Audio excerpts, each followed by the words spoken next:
Welcome to Dear Human Resources, the podcast that explores some pressing HR issues in the workplace and the people who shape them. I am your host, Marilyn Germain. Today, we're talking about AI's role in a modern HR function.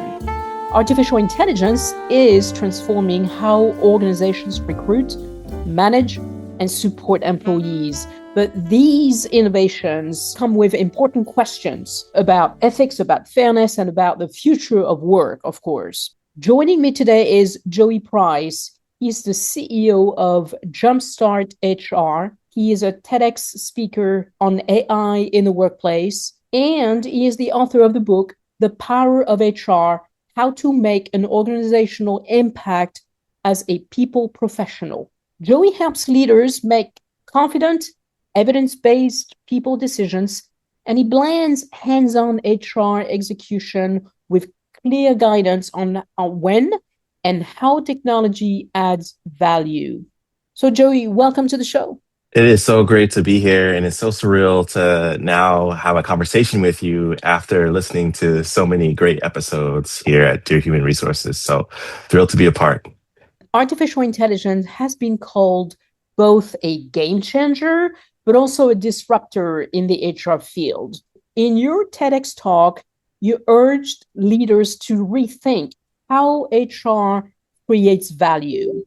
How does that lens shape the way chief HR officers should evaluate and govern AI use, especially around risk, ethics, and measurable outcomes?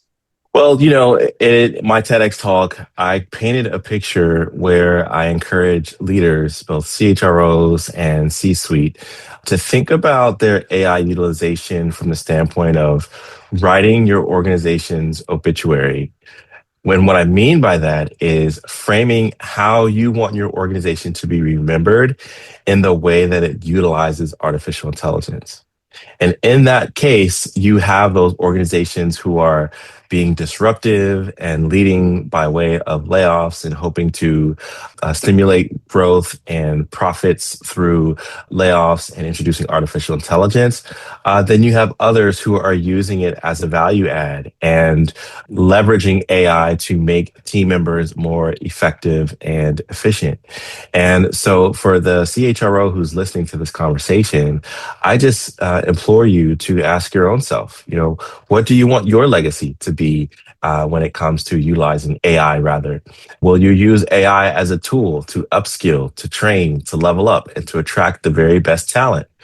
Or will you use AI to be a means to an end by way of cost cutting from your labor force? I firmly believe that the most important measurement by which we utilize artificial intelligence is starting at that ethical framework. From ethics comes compliance and governance. And then I believe we start to look at the strategic benefits that it offers. I think that the best CHROs are utilizing artificial intelligence to add value through people and not in place of them. Where do organizations actually see the return on investment from AI in HR right now? And what adoption barriers or misconceptions are most likely to stall progress in the next year? Our research division, it's a research division branded Aspect 43. We actually poll HR professionals on their use of AI in the workplace. And unfortunately, we have found that 40% of HR leaders have no strategic game plan when it comes to utilizing artificial intelligence.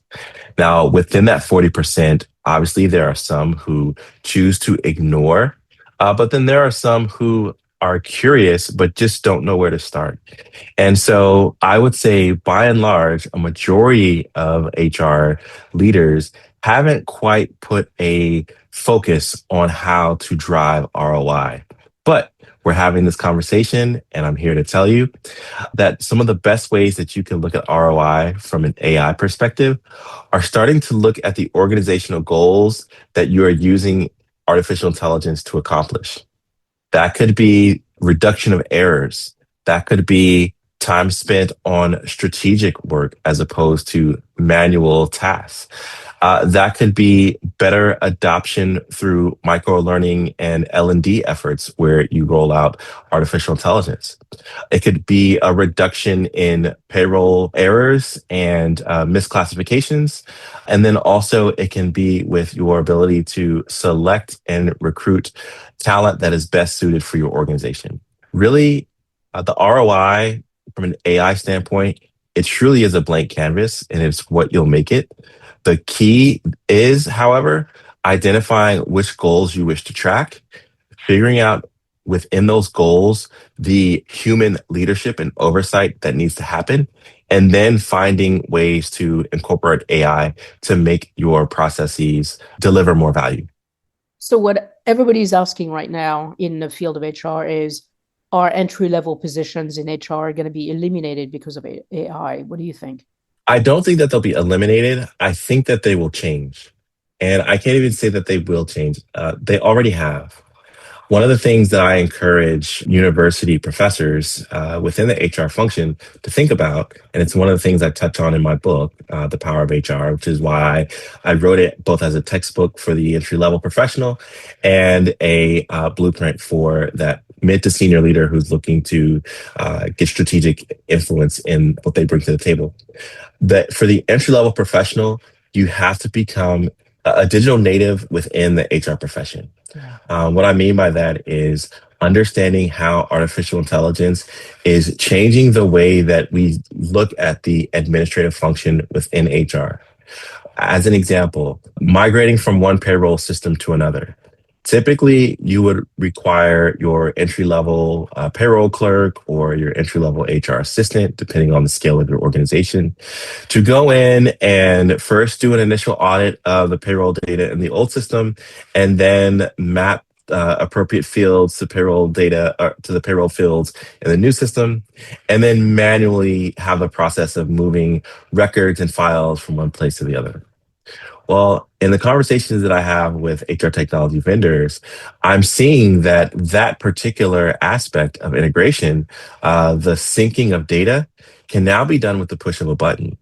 And so the entry level professional is less about the person who is doing the manual transfer from one place to the other, but maybe it's the person who is thinking about the communications and the branding and the means in which you're going to have these changes stick with your employees. So maybe they're generating flyers. Maybe they are setting up presentations and trainings. Maybe they're the ones who are mapping out learning pathways for the professionals in your organization so that your adoptions of a new technology, that process won't fail. So that's just one example. But my advice to students would be to understand that the world of HR that you're stepping into looks a lot different than the world you may see in textbooks. And that's okay. As long as you're agile, you embrace learning, and you stay on the cutting edge of knowing where major technology vendors are going, you will have job protection in this field, and you'll be able to demonstrate value. We teach our students in our master's program in HR to embrace technology, not resist it, and to we try to make them understand that it's here to stay, and organizations will get rid of you if you're not willing to learn. I think that's really key. Joey, what would be your 90-day playbook for a chief HR officer who wants to responsibly pilot AI while building trust with employees and the C-suite?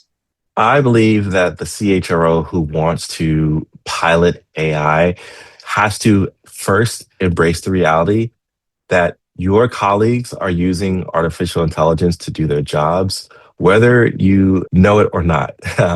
And what I mean by that is just think of the rapid adoption of tools like ChatGPT, Claude. In native email, you have Gemini for Google and you have Copilot from Microsoft. So within the umbrella of artificial intelligence, there's generative AI, there's agentic AI. There are so many different lanes of artificial intelligence. So I would first start there by embracing the reality that you're not bringing something novel to the organization. What you're doing is you are strategizing and deciding on a plan of attack of how to make the most of artificial intelligence within your organization. So I start with that mindset right away. Yeah. The second thing I would do is to study and learn all about the different avenues of artificial intelligence. I mentioned Gen AI, I mentioned agentic AI. There's also NLP and about five other different categories of artificial intelligence. So I would start to maybe spend a couple of weeks understanding the different use cases for AI broadly and then specifically, not only within your particular function of the HR function, but start to gain an awareness of how your marketing teams are using AI, how your sales teams are using tools like Salesforce to utilize AI, how your recruiters are likely using LinkedIn and the artificial intelligence capacities that it creates. And your finance team, fintech is a major innovator within the AI space.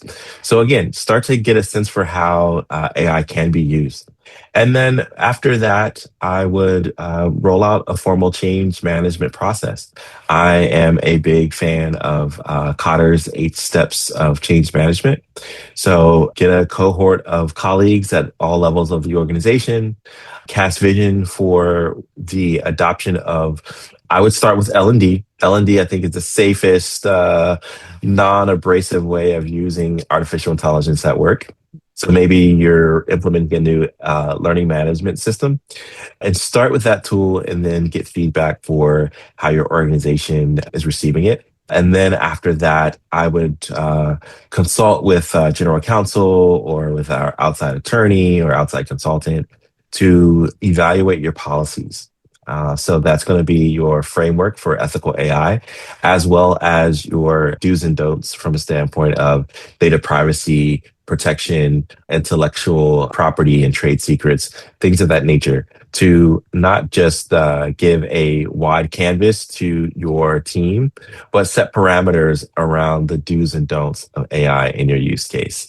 I think 90 days is a great start, but without a doubt, there is no AI bubble. I'll just go say there is no AI bubble. And you're going to be thinking about AI for the next 5, 10 years. You recently wrote an article for SHRM, and the article outlines what CEOs expect chief HR officers to already know about AI. What are the top competencies chief HR officers must develop now to meet CEO expectations? There's a reason why you are the chief human resources officer. You have taken on the mantle of being the preeminent expert, scholar, strategist for the human functions and capabilities within your organization. And nowadays, more than ever, that means that you are transcending the finance department, transcending the technology department, transcending the marketing department in ways that we have not been challenged as HR professionals in the past, or at least in different scale. So the CEO expects you to understand how to accomplish workforce goals through the utilization of tools and technologies that the CIO cares about or the CTO cares about. As an example, artificial intelligence and new technologies allow us to have more and more data and more data sets. Well, what do you do with the clean data and what do you do with the unorganized data? Do you know the difference between a database and a data lake? Do you know what LLMs are? Do you understand how to talk the language of technology and the language of artificial intelligence technology with vendors who are trying to sell you on the fact that their tool, or sell you on a world where their tool is the best solution for you? And then also, when drafting RFPs, CEOs are expecting you to make sure that that RFP is protecting your organization's best interest, not just for today's realities, but for the realities of the future. And so if you are not a CHRO who understands technology, who understands finance and budgetary management, who understands the new reality of, I'll add another thing, geopolitics, and the role that that plays with respect to tariffs, labor, supply chain. These are all things that are competency concerns for the CEO. And we all know that the C suite is there to help the CEO dream big, sleep well, and stay out of jail. And if you can help with those new realities that we're working in, you'll be the CEO's right hand person. Looking ahead, Joey, where do you think the integration of AI in HR is headed in the next, say, 5 to 10 years? And what skills will HR professionals need to stay relevant and make the most of the technological advances? The conversations that we're going to be having in 5 to 10 years are going to be light years ahead of the ones that we're having now. I think that artificial intelligence in 5 to 10 years will be ubiquitous. It's just going to be so embedded in everything that we do, from the standpoint that we're now seeing vendors who are saying, you don't need to type to find a solution. You can just speak to an agent, and an agent will search the system and not only find the answer for you, but it will accomplish the task that you want to get done.